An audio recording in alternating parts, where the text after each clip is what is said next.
Buen día, en este video presentaremos los resultados del laboratorio de caracterización de diodos rectificadores.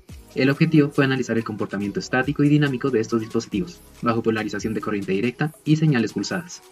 Para ello, en primer lugar, se halló el voltaje a través del despeje de la ecuación del modelo Shockley. Luego los datos se tabularon de la siguiente forma.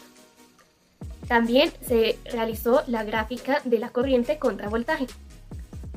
Además, determinamos parámetros como la corriente de saturación, el factor de idealidad, las resistencias dinámica y estática y los tiempos de recuperación inversa para los diodos.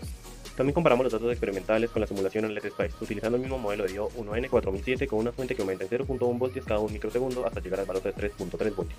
También se realizó la comparación con el modelo teórico de Shockley, lo que posibilitó identificar las discrepancias y sus posibles causas.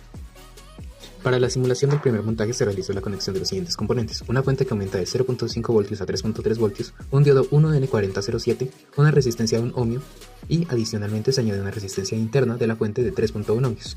Como se puede apreciar en la simulación, la corriente del diodo llega a 600 mA, concordando así con lo establecido con la guía, mientras que el voltaje del diodo varía con los cálculos realizados, llegando a 842 mV. Esto puede deberse a múltiples factores como la tolerancia de los componentes o la resistencia interna. Para comenzar con el laboratorio, se realizó la medición de la corriente en el diodo al variar el voltaje de la fuente. Utilizamos un diodo 1N4007 en serie con una resistencia de 1 ohmio y una fuente de voltaje conectada, como se muestra a continuación.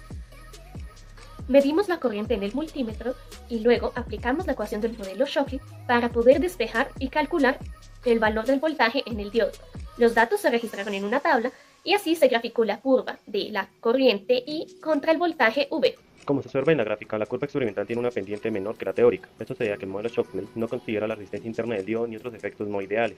Luego estos valores se compararán con los de la simulación en LTSpice, donde los valores de voltaje y corriente en la simulación se ubican en un punto medio con respecto a los resultados obtenidos en el laboratorio y en el modelo teórico.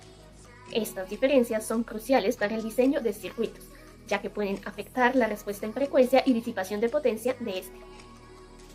Para la simulación del segundo montaje se utilizó una fuente de voltaje configurada en modo pulso para crear una señal de onda cuadrada entre 0 y 5 voltios, a una frecuencia de 1000 Hz. En este caso, la fuente tiene un tiempo tanto de subida como de bajada de 1 nanosegundo, un pulso de 0.5 milisegundos y un periodo total de la onda de 1 milisegundo.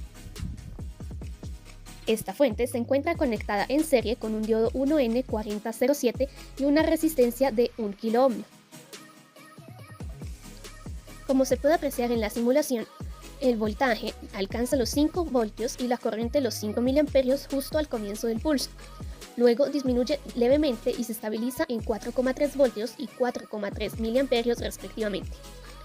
Cuando el voltaje de la fuente cambia a 0 voltios, el voltaje en la resistencia baja a menos 0,6 voltios y la corriente a menos 0,6 mA, por lo que se produce un pico de conducción inversa.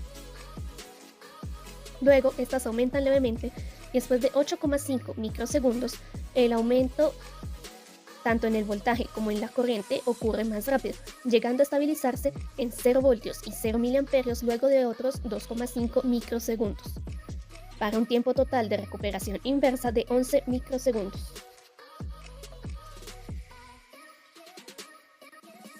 En la segunda parte analizamos el tiempo de recuperación inversa del diodo 1N4004 utilizando una fuente de onda cuadrada de 5 voltios a 1 kHz y un osciloscopio para visualizar la respuesta.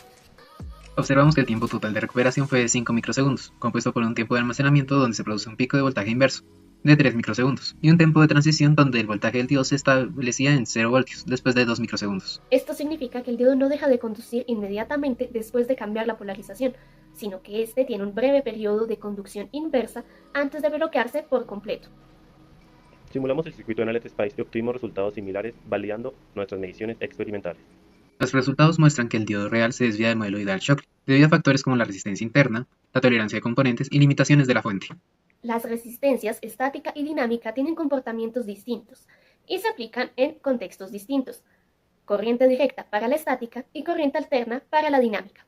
El tiempo de recuperación inversa es un parámetro crítico en las aplicaciones de conmutación rápida, ya que puede generar picos de voltaje y afectar el rendimiento del circuito.